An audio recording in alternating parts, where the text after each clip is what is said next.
Isn't that that is not unique to the Trump family, though, is it? What is it? Nepotism and lining one's own No, pockets off the no. public trough. I am very much talking about kleptocracy as the dominant ideology of our time and holding them up as an example. But then I'm pivoting to something else, which you'll have to wait to see what it is. Well, we got all that on tape, and I think that's a good sort of B-roll lead into.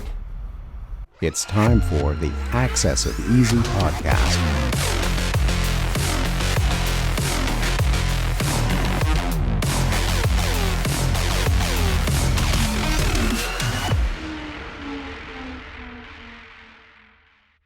Hey, everybody! This is Da-da-da. the second Axis of Easy Salon. Charles is away doing other podcasts today, so it is Jesse and myself. We were thinking of getting guests on when it's only two of us, and we didn't have enough lead time for today. So, joining me from a survivalist compound in the Ottawa Valley is Jesse Hirsh, and I am breaking quarantine in Western Toronto. I am Mark Jeftovic, and welcome to the Axis of Easy Salon, episode Now, 2. technically, technically, you're not breaking quarantine because you're still practicing physical distancing. Because Sure. correct me if I'm wrong, you are the only person in the office you're currently occupying. I am the only person in the office here. Yes, I know. Yeah. And as we established in episode 1, you are an essential service as Right. well. Yes. So I hate to say it, Mr. Rebel, but you're Okay. actually conforming to state policy. I'm following the rules. Okay, so I'm rule following in Western Toronto, and I'm not rocking the boat, and I'm doing what I'm told. How are you? You're a very good citizen. That's right. I'm good. I'm good. You know, I'm certainly thinking about the upgrades I need to do to my survivalist compound. Right. You know, the benefit of hardware stores being open is I've started doing the curbside pickup to start getting some of the building supplies and tools that I need to, you know, add further upgrades to the compound and the property. Exciting times these are, if not rather slow. You know what I do far too much, and I feel bad about it, is I order from Amazon all the time. You know, like hardware and stuff that I need to hunker down and emergency dried food rations. It all comes from Amazon, you know, and Amazon is becoming, well, I mean, their sales are up, their revenues are breaking records. I call them the company store now, you know, and I think by the time this is all over, that's what Amazon will be. And one of the items I have bookmarked for the forthcoming Axis of Easy newsletter is a story on how Amazon, and this has been going on for years, how they use their data and their analytics across their platform to take the most successful products from third-party sellers, and then they create knockoffs, and then they put it out. And to me, that's when you look at Amazon knocking off their own successful resellers, and the process of Uber, let's say, taking over the personal transport industry and then moving towards driverless cars, it makes me think that we're reaching for an economy that's like Ouroboros, the snake eating its own tail, until everything disappears up into its own, you know. Well, I think I very much agree with your general analysis, but I think where you may be a little optimistic is the idea that it's limited just to the economy, right? Yes. And it's not Amazon. It's not Amazon as company store. It's Amazon as company town, Yeah. right? In that the snow crash analogy is, you know, corporations replacing government in terms of providing those types of services, and that's where I would be a little concerned about depending upon Amazon, is their ability to profile you as a prepper. You know, that might make you an enemy of the Amazon state. Yeah. So where you've got this idea that, oh, well, I'll still be able to buy my stuff from Amazon, it might be that you're one of the people Amazon chooses to round up. Oh, because believe they me, anticipate that you might be one of those threats. they don't have to round me up. They just have to put a nice little red screen up that says, you know, your account has been isolated as, you can't order, you can't buy from the company store. And to your point, the company store can only exist in a company town. And Amazon is becoming one of the largest suppliers to the Pentagon and the U.S. military. They lost that huge contract to Microsoft, and then they filed an injunction to have it overturned. It's like, you can't do that. And so they're having that reevaluated. I mean, I think they have probably a legal case for saying so, that the tender process was not valid. But anyhow, it's true. I mean, that's one of those pockets of cognitive dissonance for me, where I have this what's the word I'm looking for? That crisis in legitimacy for the nation state. I mean, we talk about that a lot, how it's really kind of obsoleting itself and becoming less and less relevant as time goes on. But are the alternatives kinder, friendlier, thousand points of light that are rising to take its place? And when I look at Amazon and Facebook and Google, I don't think so.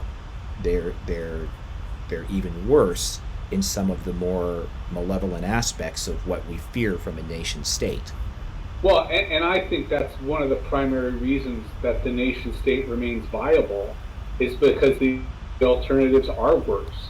The tragedy is that there aren't better alternatives, because if there were, I think the nation state would have been dead long ago. If there was something for people who believe in freedom of speech, who believe in human rights, who believe in privacy, if there was an alternative for those people to rush to, not only would the business model of these corporations be threatened, but the nation state as well.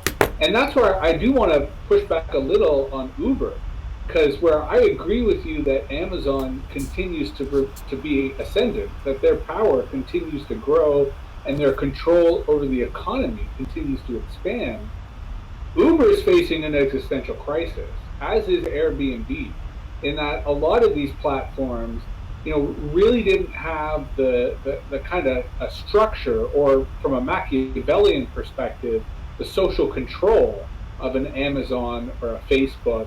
And I think they're the ones who are vulnerable. And they're not vulnerable to the taxi industry. I think the taxi industry was very much displaced by Uber, but rather it's Google or Amazon or Facebook that will end up, benefiting from Uber's disruption, and will end up being the people who are able to really respond to the shifting market reality. That I think Uber's kind of sunk because their business model was never in check, versus for a larger tech titan to come in and steal their market share. I think that's quite plausible.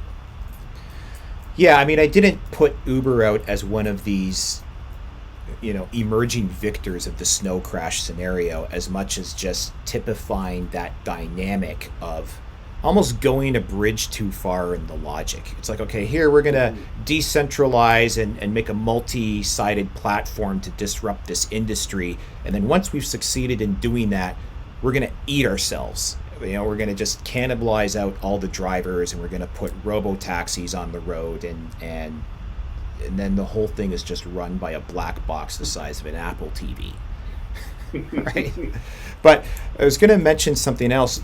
What you were saying, you've heard the old adage that they used to say about democracy, right? Like that it was the worst possible governance system except for all the others. And then it seems like that dynamic we may be headed into even more intensely. Have you ever read the Bruce Sterling book? I think it's called The Internet of Things, that came out. I might have to look it up.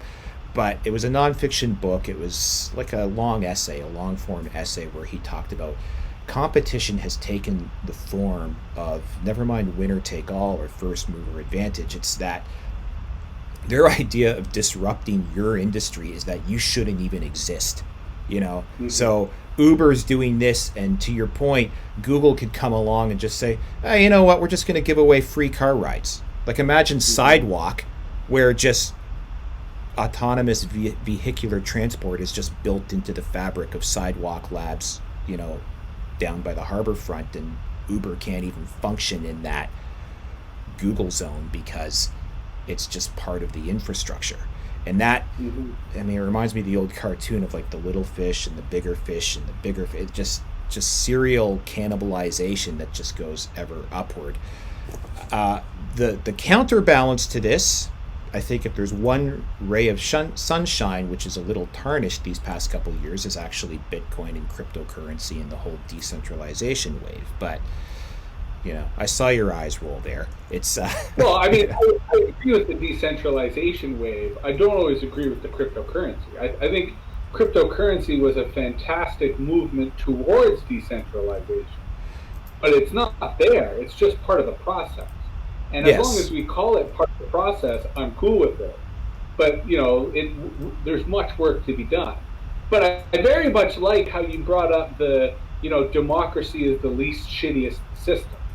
In that, I think that is a really important moral for us to remember, because the fallacy of authoritarianism is that it's efficient, right? yeah, The big lie of dictatorships is that they work, yeah, because they don't, no, right? If they did work, they'd still be here, yeah, right? The irony of such systems is they're grossly inefficient. They create chaos, they create confusion, they foster fear, and that's the opposite of what people want in response to this crisis, right? And the extent to which I think democracy is the antidote, is the remedy, is something most people don't realize. And yet, on a gut level, I think they're feeling, because we're all pissed off about the authoritarianism that we're currently seeing. Whether it's the mandated lockdowns that could have and should have been consensual, or I don't have the right phrase for it yet. You might better than me, but the suppressing of speech that's going on right now, and the extent to which unpopular opinions are literally being banished. That's the worst way to handle them. That's the worst way to handle this crisis. When instead, this is when we should be reaffirming freedom of speech. This is when we should be affirming the ability of any idiot to express themselves and have an equal vote to anyone else, regardless of their intellect or education. In losing sight of that, I think we're not only indulging in authoritarianism, but we're deluding ourselves to think that authoritarianism is going to do anything but make this situation way worse. yeah, and I'm not optimistic that we're going to come to our senses either. I think we're going to give authoritarianism a very good college try, and in historical contexts, that means the next 30 years, 50 years, Mm-hmm. 75 years could be really a police state of which we're in the early innings right now. I mean, I on an emotional level agree with you, but on an intellectual level, out of hope, I would say perhaps the internet accelerates things. So perhaps the internet, causes these historical cycles to move faster than they would, without the internet, without electronic media, without the amplification that these technologies enable. But at the same time, I do feel that this authoritarianism predates this crisis. I Oh think yes. Oh yeah. part of the reason that we are in such a ripe, fertile environment is because it has been among us. It's just not something we've taken seriously, and it's not something we've dealt with. And I recently encountered an article, and I want to pull it up so I get the language just right. Coronavirus didn't kill our privacy; it just exposed the corpse. And it's this idea that we've been sleepwalking into this crisis, and it took this health pandemic to really shake us and make us see what was going on. And I think that's exactly why, on the one hand, authoritarianism has its greatest potential in 50 or more years.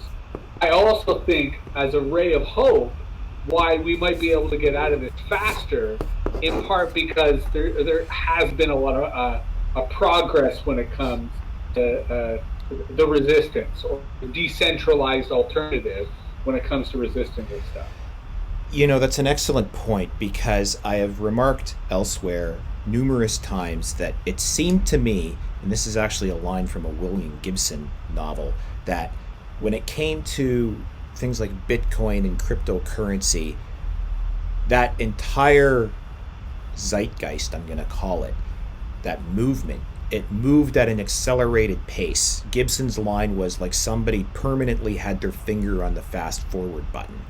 So even if if you want some numerical data to plot it against, just look at the Bitcoin price, okay? And what we would call, in a stock market context, you would call, a cyclical wave over years would take like months or 18 months in Bitcoin, and a secular, like Bitcoin is in like a secular wave of Bitcoin from the day it launched in 2009 to the day it peaked in 2018 was like a 10-year secular wave. And then there was a secular bear market. And I always said, when something reasserts itself, leadership changes. So when there is really a resurgent upswing in cryptocurrency, in decentralization, blockchain, hash graph, whatever you want to call it, it's going to change its leadership probably. But again, what my point about all that is it's all compressed. It all happens very, very, at just a much faster tempo. Yeah. And maybe to your point, that's right, because, sorry, I didn't mean to jump in again, because the unraveling that we tend to be seeing, that we're experiencing right now, it seems to be happening at a kind of a quickening pace. Yeah. And that's been one of the documented cultural effects of the internet, that on the one hand it amplifies, but on the other hand it accelerates. And I think your point about Bitcoin is spot on. That Bitcoin, not just the speed by which cryptocurrencies became part of the public's imagination and impacted institutional, obviously there are still many institutions wrapping their heads around it, but there's IBM in particular who became champions of distributed ledger technology. And the extent to which that kind of, Gartner hype curve of the, height to denial to the trough of disillusionment to adoption, Bitcoin was incredibly accelerated. And that's why I still think it's early days in terms of cryptocurrency, because for me, there has to be more public literacy and public understanding. And where Bitcoin is huge and fast, let's not underestimate the extent to which Bitcoin has fostered monetary literacy. Like before Bitcoin, the amount of people who knew what fiat currency was statistically zero, right? And now all of a sudden, you've got teenagers talking about fiat currency, right? Like that in and of itself is a knowledge revolution. But I'm still just saying early days. That, the line I've used was, it wasn't Napster, it was iTunes. It wasn't Alta Vista, it was Google. It wasn't Friendster, it was Facebook. It's not going to be Bitcoin. Yeah, it's going to be something else. Maybe it's Ethereum. Yeah, maybe it's one of the shit coins that we ignore, and all of a sudden, because Doge coins are funny and accessible to people, the kids of the world might decide to adopt it. But the point is, we can't predict these things. But I think to bring it back full circle, while we are in an accelerated timeline, an accelerated culture, there are still limits to that speed. And I think the biggest limit is the human body. And insofar as the human body operates at a certain rhythm and operates at a certain speed, that's like the governor in an engine sense that limits how fast we can go. But with that said, it's full steam ahead. And that's what I'm worried about in terms of authoritarianism, that before we have a chance to say, hey, this is stupid, people are going to embrace it. But on the flip side, hopefully then the opposition to it, armed with decentralized technology, will be just as quick in terms of demonstrating how inefficient and stupid the authoritarians are, and therefore maybe we should give democracy, the best, shittiest system, another chance. Have you ever heard the Chinese proverb, it takes 9 months to make a baby, no matter how many women are commissioned to the task? That's awesome. Yeah. They have some great sayings. So the worry that I have though is because of this clampdown on divergent thought, that what you're saying will happen as a reaction to it. You're probably right, there's going to be a reaction to it, but if you can't do it civilly, if you can't call a press conference, we're moving to those two doctors now, you knew we were headed there, right? If you can't call a press conference and not ram it down the public's throat, but just whoever shows up to the conference shows up, and you state your case and you put your argument on the table, even if it's not entirely correct, and the reporters who are there don't have to run with the story, and the 5 million people who view it on YouTube don't have to view it on YouTube. But it happened because it hit a nerve. But then what happened next? You know, we're of course talking about Dr. Dan Erickson and Arti Mahadi. Is that how you pronounce his name? Those two guys in. But, go ahead. I mean, I don't think who they are is as relevant as it's happening to more than just them. Yes. Right. That we have a situation happening right now in which people who are expressing either dissenting perspectives or perspectives that are not backed up by peer-reviewed or peer-respected medical evidence are being erased, are being suppressed. And where you and I do not necessarily agree on the amount of attention that these people should get, I think where we do agree is that it's fucked up to silence them. And it's a mistake to be suppressing speech that is either unpopular or even inaccurate, because it only adds sex appeal, right? It's the Streisand effect. The more you start to quash those things, the more attention they're going to get anyway. Exactly. I mean, that's where our disagreement could disappear into its own logic, because to your point, and I said that in my book, right, deplatforming doesn't work because of the Streisand effect. That video has gone even more viral since it was taken down off of YouTube. The other thing I was going to say about that, it's not just science that is not peer-reviewed that's being deplatformed. We were talking a little bit before we rolled tape, maybe it was via Signal this morning, about the infamous Trump remarks about drinking bleach, which is not what he said to do. But because he mentioned UV as a possible treatment for coronavirus, a publicly traded company that actually has peer-reviewed methodologies and is working on a UV treatment via intubation, the ultraviolet light in the lungs, they're looking at it, they got deplatformed just because if it came out of Trump's mouth, it's got to be misinformation. And so they just found this other company that was already running down this track since last year at least. They've been in business since 2015, and they got deplatformed just because it was guilt by association. And I just go ahead. I mean, where I do agree with you that there should not be deplatforming, there should not be suppression of speech. I have no sympathy for the guilt by association part, because the President of the United States does say a lot of nonsense, which doesn't mean that it's 100% nonsense. I will grant that he does sometimes say things which can be proven elsewhere, but that doesn't mean that anything he says should be taken seriously. And I do think a little bit of guilt by association is not bad, insofar as it just makes us scrutinize them even more. But I agree that the deplatforming and the suppression of speech is stupid and unnecessary.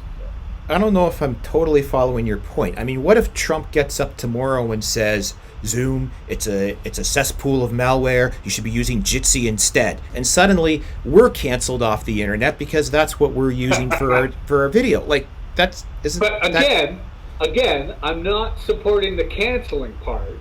Yeah. But if he said that, then I would love for 1,000 developers to say, we better audit Jitsi's code.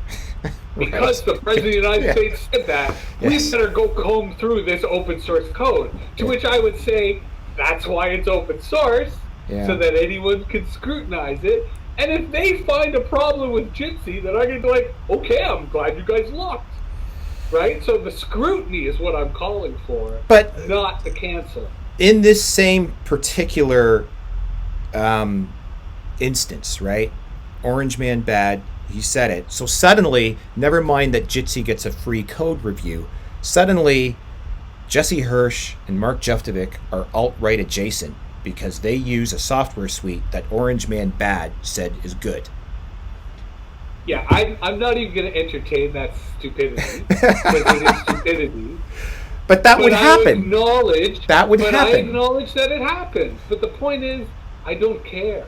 You know, like if that happens, the people who buy that bait are not people who I'd be interested in talking to anyway. But it would be like, right? And the way you. But hold on, let's bring it back to this story, right? Because you, I think, totally misinterpreted why I shared that story with you. And it was a New York Times article saying that while YouTube, Facebook, and Twitter are suppressing all sorts of alternative viewpoints, they are not suppressing those same viewpoints when expressed by the President of the United States. But the subtext to that... I was highlighting that because that's hypocrisy. Well, yes. They shouldn't be suppressing anyone. And if they're not suppressing the president for saying X, why should they suppress other people for saying X? That's what I was saying. And you are right. You are correct. But the subtext to what the New York Times and those other outlets were saying isn't to your point. It's really saying that anything that comes out of Trump's mouth is by definition not permissible. So why should it be? Why are they permitting it to be said at all? Just hang on. So it's I disagree. The words pro-Trump, when you find them in the New York Times or the Washington Post or Vox or HuffPo, it is stated as a baked-in pejorative slur. So in our Jitsi hypothetical craziness, if Trump came out and endorsed Jitsi, suddenly AxisOfEasy, who uses software, pro-Trump software, right? So suddenly it's like, okay, we might as well be on Gab now. We might as well be operating off of 4chan. So look, I kind of feel that you're wasting my and the audience's time. Okay. With your paranoia, and here's why, right? Some text. Jesse thinks I'm paranoid. I'm making a note of that. Well, come on. We're both paranoid. We can acknowledge that. Right? If you want to discuss that in a moment, go on. But the word subtext stands for subjective, in the sense that it's your interpretation. I don't have that interpretation. I don't think that every time they evoke the President of the United States, they're assuming he's nuts. I think they're being skeptical. And I think we should be skeptical of everything that any politician has ever. And I think that's healthy in a democratic society. I think what you're arguing their subtext is not at all the case. I don't feel there's any evidence for that. I think what they're talking about is the hypocrisy of the platforms. That if the president is allowed to say these things on the platforms, then other people should be allowed to say these things on the platforms. Or conversely, if other people can't say these things on the platforms, then neither should the president.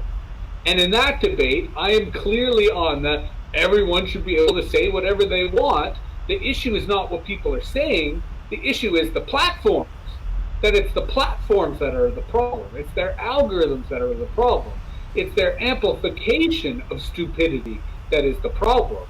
But fundamentally, people should have the right to be able to post what they want as long as they're not inciting violence, aka hate speech.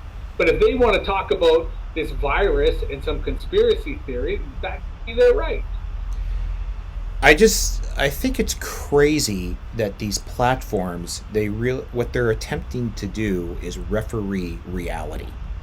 Like are you insane? That's what they're trying to do. I always go back to the, is it Jack Conte, the CEO of Patreon, his explainer video on YouTube, how he talks about how he thinks he's taken all subjectivity out of their platform deplatform equation. Hi everyone, so I want to do something a little unusual and make a video outlining Patreon's reasoning for taking down a creator's page. So to recap, Patreon recently took down the pages of all the members of Defend Europe, including Lauren Southern's page, and we also took down the IGD news page as well. Some people are really upset about this. Some people have even accused Patreon of making decisions based on political ideology, so I'd like to clear all that up right now. Content policy and the decision to remove a creator page has absolutely nothing to do with politics and ideology, and has everything to do with a concept called manifest observable behavior. The purpose of using manifest observable behavior is to remove personal values and beliefs when the team is reviewing content. It's a review method that's entirely based on observable facts. What has a camera seen? What has an audio device recorded? It doesn't matter what your intentions are, your motivations, who you are, your identity, your ideology. The trust and safety team only looks at manifest observable behavior. Because he looks at manifest observable behavior, and as he's describing this, I'm like, you're describing a court of law.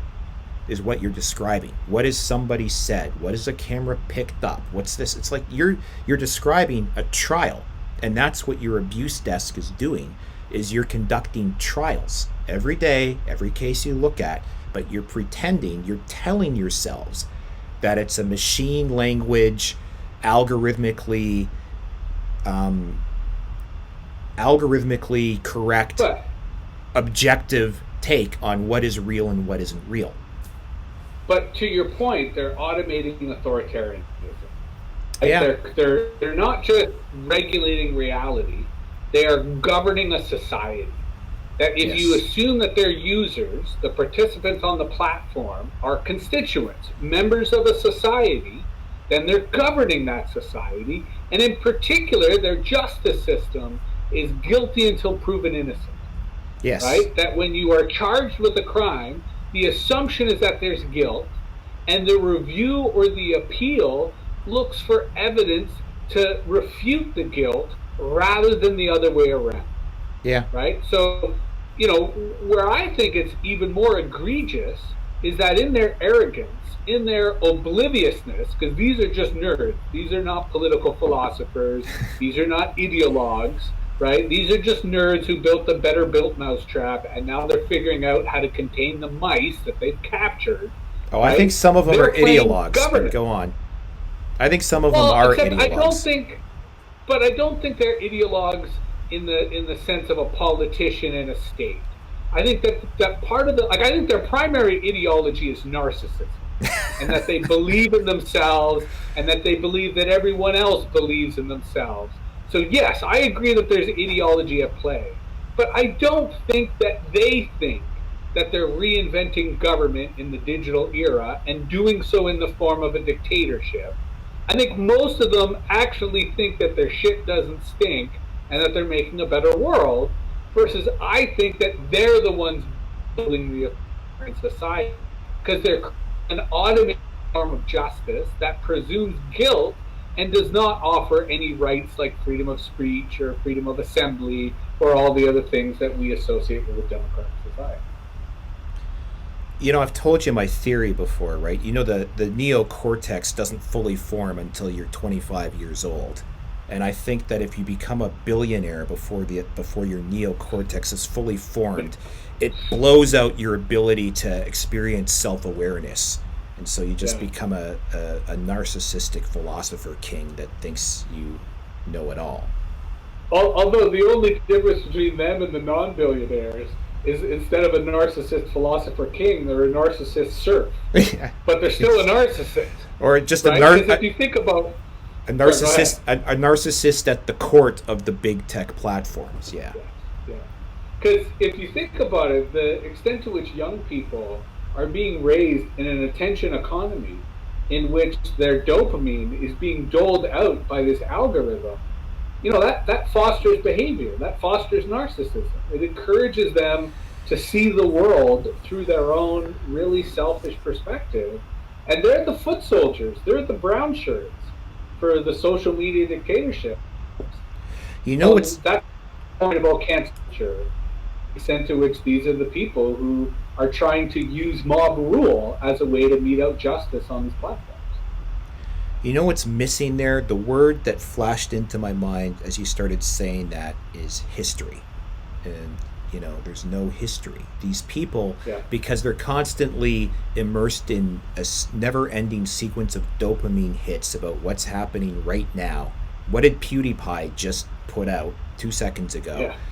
They don't understand that. Do you realize that, when newspapers came out, they were Twitter when they first came out, and then how the world changed when the radio came out, when television happened. How did it change when the Gutenberg press was invented? But I mean, let's tie this back to the accelerated culture. I would say that they do know history. It's just the history of the last 3 weeks, or the history of the last 3 months.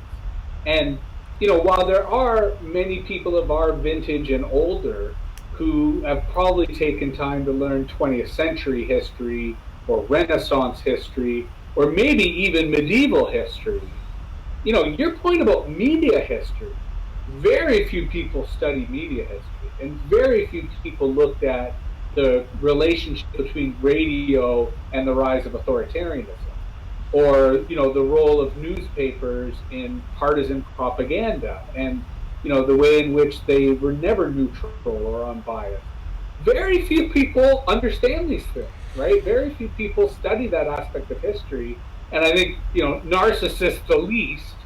But I think this is partly why we're so vulnerable, both to the platforms manipulating our media, but also the lack of knowledge of history, and hence the stupidity of having to repeat it. It's that sense of history, and I use that line on my daughter all the time. Like, I constantly try to convince her to read history. It's that sense of history that is one of the few things these days that calms me down a bit. When I see something that rhymes with today from the past, I can just take a step back and go, oh, okay, it passed then, this too shall pass now. I'm thinking about when, I don't mean to bring this back to Trump again, and it's not really Trump, but when Trump pulled the U.S. out of the Paris Climate Accord, I remember this Krugman tweet. Paul Krugman tweeted, "Thanks, he may have very literally killed the world, killed the planet." I just love the phrase literally and killed the planet. And then I was reading The Rise and Fall of Great Nations.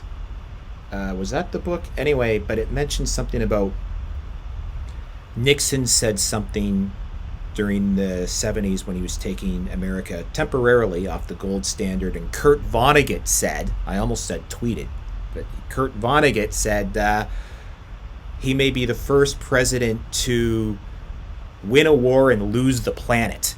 And it was the same sentiment. And I love Kurt Vonnegut. I've read every single one of his books, but it was that same realization that it was like, it seemed just as existential and of mind-boggling importance then as it does now, and it's the only thing that's, well, anyway, I kind of lost my train of thought, But I think part of what you're raising is the problem of rhetoric, especially hyperbolic, melodramatic rhetoric. Because I would argue that the failings of the climate change movement was or else was so severe that most people said, well, we're fucked anyway, so I'm going to go buy me a new truck. Right? And that's the problem of using such language. And I say that on a personal level, because I 100% believe in climate change and 100% believe in us taking radical action for climate change. And I bought myself a Ford F-150 about 14 or 16 months ago because I needed a truck. So there is a certain paradox to, presenting these, if we don't do X, we're fucked. Most people will go, well, I guess we're fucked, so we don't need to do X. And I think that's part of the danger around this pandemic and the way in which the language around this pandemic is being used, because no matter what, we're going to get through this. The question is at what cost, at how many lives, at the damage to the economy. But when we, indulge in determinism, when we indulge in technological determinism, we rob ourselves of any agency, and we rob ourselves of democracy, which is there's always another way. Like, it never has to be this way. There's always another way to do things, and that's the point of democracy. A dictatorship says, only this way, my way, can be done. Versus democracy says, hey, maybe there's someone we didn't invite to the table who has a better idea. Let's see who else wants to come to the table. That's one of my contentions with, the radical decarbonization people, the New Green Deal that say these computer models are incontrovertible truth, and the only possible course forward is this. I look at economics, right? So they're trying to control the climate, which, whether they care to admit it or not only has the human component, but it does have the solar component and the other components. So my point is, hang on. But hold on, let me just quickly intervene, because I don't think they're trying to control the climate. I think they're trying to control society. Okay, right? yeah. What they're trying to do is govern society. They want to take over the government. Yes. Right? As a response to climate. Please continue. Yes, but they're trying to make a real world impact on the climate, which is controlled, which is influenced by things beyond humanity. Because my point is, economics, the economy, is by definition 100% human agency. All right? Other than exogenous factors like, I suppose, meteors and coronavirus, maybe. Okay. So that's why I would agree with 75%. Okay. 80% maybe. Let's just say economics is more human agency than possibly climate is. And we cannot control the economy. Okay? We have a bunch of people in central banks and writing elegant models on the blackboard, and they say, okay, here's a Laffer curve, and that means this is going to happen if we put interest rates here and we target inflation here. We're never going to have a recession in our lifetimes again. But just to point out the straw man in your argument, I know of no environmentalist and no climate advocate who believes we can control the climate. What they want to control is the oil industry. Right. What they want to control is governments and other industrial sectors. They, under no circumstances, have the illusion that the climate can be controlled. Quite the opposite. So there was a point. This is why the oil industry should be concerned, because they're environmental activists saying, we want to take you over. Right. I was going to make a different point, but I kind of want to pursue that line of inquiry. But I will just mention, because it circles back to our whole orthogonal thought will not be permitted. Did you hear what happened with Michael Moore's new movie? I've been seeing some of the scuttlebutt around it, but do tell. Well, he put out his new movie. It's called, I think, Planet of the Humans, and it's a scathing attack on the environmental movement because it says that, renewables like solar and wind just aren't going to cut it, and that it's basically... I haven't seen the movie. I actually downloaded it because I'm kind of wondering if YouTube's going to deplatform Michael Moore, right? But... But and he's that from Flint, Michigan, so it's no surprise, right? He's an auto worker's son, if there ever was one. So it makes sense that he would be, a little more critical of hardcore environmental orthodoxy and ideology. Right. Yeah. So he's really, he's really getting the full court press from everyone. They were calling for the movie to be taken down. Yeah. I mean. I can't understand. I do understand it, but people just take that in stride. They just think, I guess no. I mean, I think that what we're talking about is a cadre of zealots, a cadre of people who don't believe in freedom of speech, who, are filled with anxiety. Let me stop you right there. Don't believe in freedom of speech, but Jesse. It's for safety. What if your speech is going to be potentially harmful? Isn't it okay to shut you the hell up then? I don't. Again, I think you're being a straw person. You're making another straw person argument. Really? Right? Okay. Freedom of speech is not an abstract concept. It's a legal concept. And as a legal concept, there have been a lot of tests around the definition and scope, and that's where I personally do support hate speech being criminalized. So if you express violence against someone, especially with regard to their gender or their race or their sexual orientation, I agree that that's beyond the pale. But hate speech is legally defined. Well, here in Canada, at least, I know it's legally defined. But that's here. my point. But that was my point. That I feel the law has spent decades trying to test what acceptable speech and what isn't. And I think most of the examples that we're talking about on the internet are not examples of that, right? That most of the stuff censored on the internet shouldn't be censored. It should be stuff that could be discredited, that could be ignored, that could be criticized, but should not be suppressed or silenced. And that's where, to go back to my straw person argument, you may notice that I never say the name of the current president of the United States. Right? I refer to the office, right? But I never say the person's name, because that person does not deserve any more of my attention. He who shall not be named, okay? Yeah, I don't want to reinforce their credibility. I don't want to reinforce their authority. I refer to the office because the office will survive the individual, but I do not refer to the individual.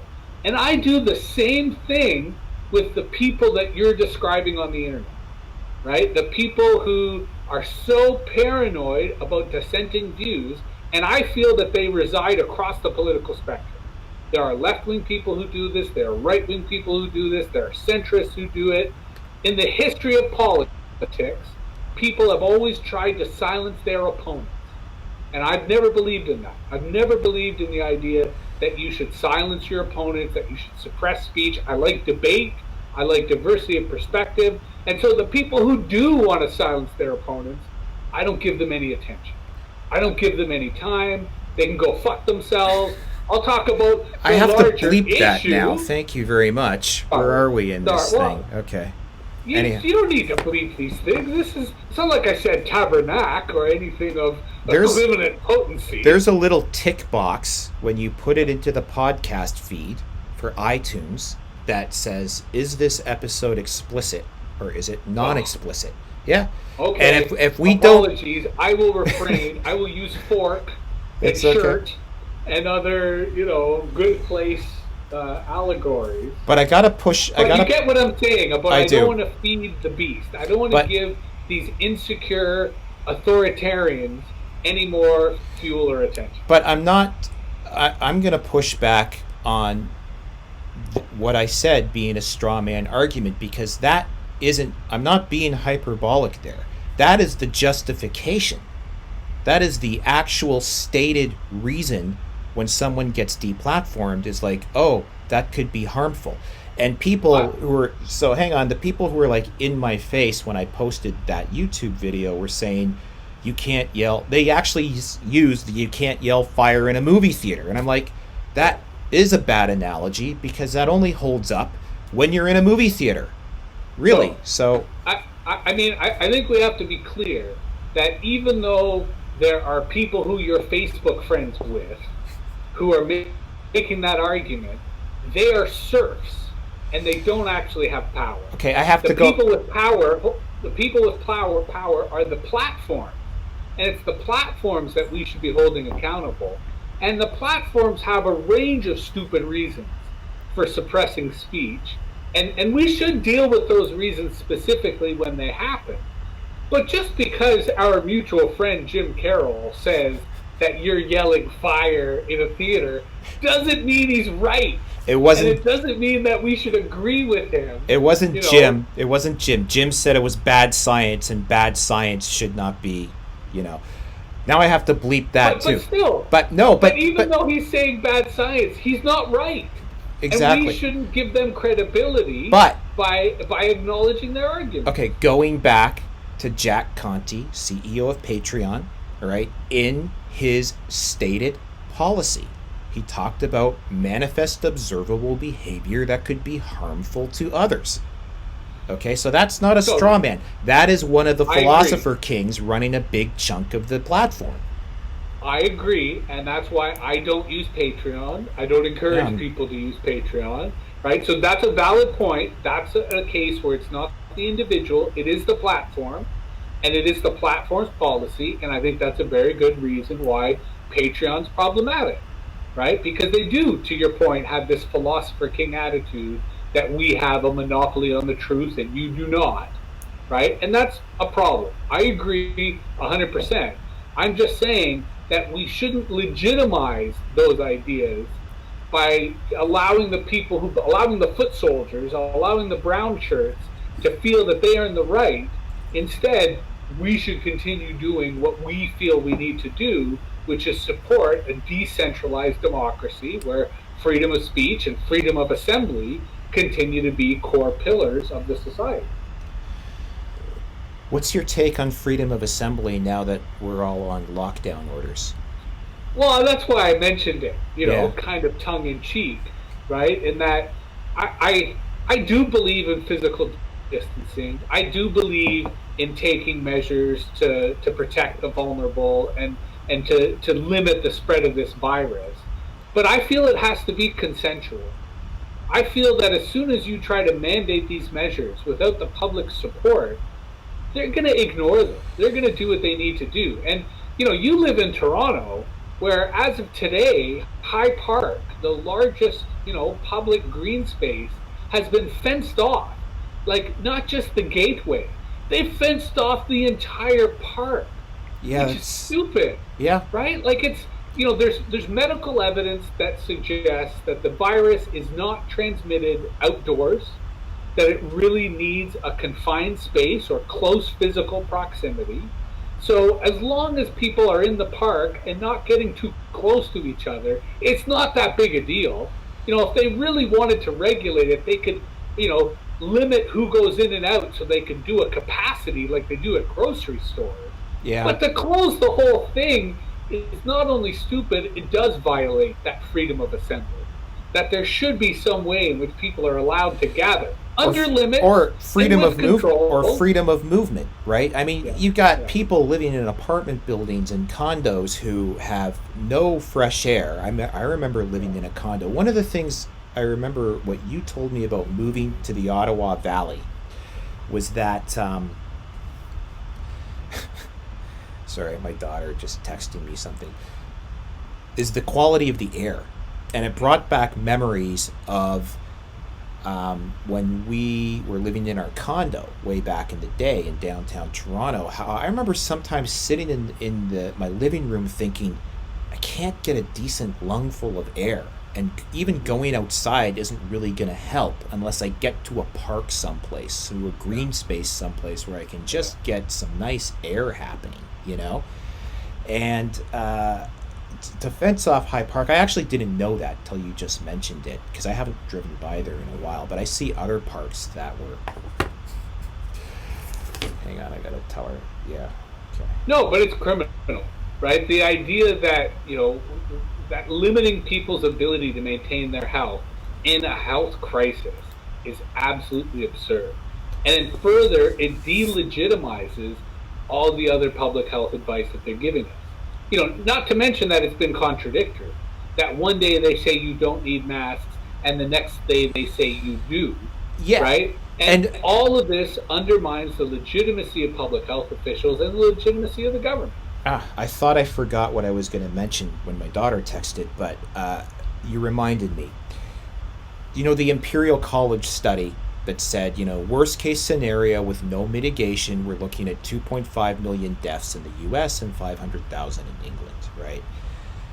And they say that's with no lockdown or anything like that. And I wonder, okay, if everybody went on about their business and we still had the Olympics and baseball games and hockey games, okay, maybe you're looking at 2.5 million fatalities. But would the worst case scenario unfold if the governments did not issue lockdown orders? Or is the population smart enough on their own to just naturally, which, I'm a believer in market forces, they would say, I'm going to cancel some flights, I'm not going to go to the hockey game, the NHL, the NBA. They still might be able to say, you know, we're going to cancel the season, or we're going to do televised only. Like, would society on its own have modified its behavior to come back from that worst case scenario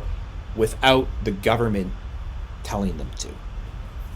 Yes, but nowhere near as effective. Because what has unfortunately reinforced my cynicism in this whole process is just how fundamentally stupid many people are. And not just stupid, because maybe stupid's the wrong word. Deliberately uninformed. Like, you know, head in the sand uninformed. And I think that's where government has a role. I don't agree with the actions that governments have taken, but I also don't think that they should have done nothing. And I think that there could have been a nuanced middle path that, you know, I do think things like sports had to be canceled. I do think that, you know, travel had to be restricted. And further, we also have to acknowledge, you know, you and I are relatively privileged as entrepreneurs in that we don't have to answer to anybody, really. But there are a lot of people who can't say no to their boss. And if their boss said, you have to show up at the meat packing plant in spite of the disease having an outbreak at the meat packing plant, you know, that's a problem. So that's where I do think that there was a role for government in managing this crisis. I just don't think they did it. I don't think they did a good job. I don't think they did what they could have done to both, you know, manage the economy better while also managing the pandemic. And I think what we saw was a lack of pandemic preparedness. That's the issue. They were not at all prepared for this when they ought to have been. But at the same time, I do agree with your, you know, argument that if governments had done nothing, we still would not have got the worst case scenario. That the market would have responded to all of this information, and there would have been a lot of actions taken spontaneously by individuals and companies. For example, Costco just announced that as of Monday next week, everyone must wear a mask to enter a Costco store. And I think that's great. Like, I actually think that that's a great example of a company looking at the medical research, acknowledging that wearing a mask can have a tremendous mitigating factor on transmission. And it strikes me as ironic that Costco is making that policy before the government does. And that actually, to your point, example, the market responding effectively. I just think that it should have been the market and the government working in concert with civil society organizations and individuals, but instead we panicked, and the panic created chaos, and here we are trying to put Humpty Dumpty back together. The reason I started chuckling at the Costco story is a lot in the libertarian circles, which, you know, I'm known to frequent. There's a contingent of them completely freaked out over that. They just went ballistic. I'm never going. Why? What was their logic? I'm never going to Costco again. You can't compel me to wear a mask. And it just, like, I'm a card-carrying libertarian. Everybody knows that. One of my criticisms of libertarianism is when they get it wrong, they just come across as solipsist douchebags, right? It's like, oh, for Christ's sakes, then don't go to Costco, right? Exactly. Because that's the market. That's the market, right? If you don't like what the buyer's selling, then don't buy it, you know? Yeah. No, as a card-carrying Costco member, I thought it was fantastic. And I like Costco for the honesty of the company, right? In that they make their profits off their membership fees, not their products.